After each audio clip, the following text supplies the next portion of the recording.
లిస్టులో చూసుకోవడానికి నా కొడుకు ఎక్కింది రిజర్వేషన్ బోగి కాదయ్యా, జనరల్ బోగి.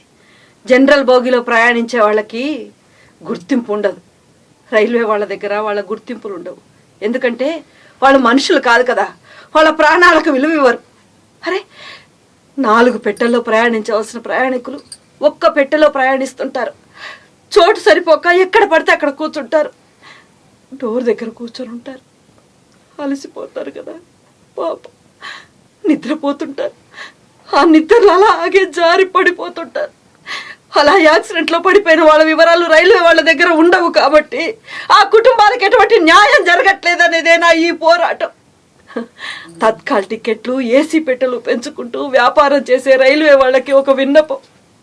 అయ్యా, రిజర్వేషన్ బోగిలతో సమానంగా జనరల్ బోగిలు పెంచండి. జనరల్ బోగిలో ప్రయాణించే వాళ్ళ ప్రతి ఒక్కరి వివరాలు తమ దగ్గర ఉంచండి. టికెట్ లేని ప్రయాణం నేరం, టికెట్ లేని ప్రయాణం నేరం అని పెద్ద పెద్ద అక్షరాలతో రాసే మీరు గుర్తింపు లేని ప్రయాణం ప్రమాదం అని చెప్పరే. చెప్పండి అయ్యా, చెప్పండి. ఒక్క విషయం ఆలోచించండి. జీవితంలో విమానం ఎక్కని వారు ఉంటారు, ఓడ ఎక్కని వారు ఉంటారు. కానీ రైల్లో జనరల్ బోగి ఎక్కని వారు ఎవరైనా ఉంటారా? ఉండరు, దాదాపుగా ఉండరు. అందుకే జనరల్ బోగిలో ప్రయాణించే వాళ్ళకు ఒక గుర్తింపు వచ్చేంత వరకు నా ఈ పోరాటం ఆగదు.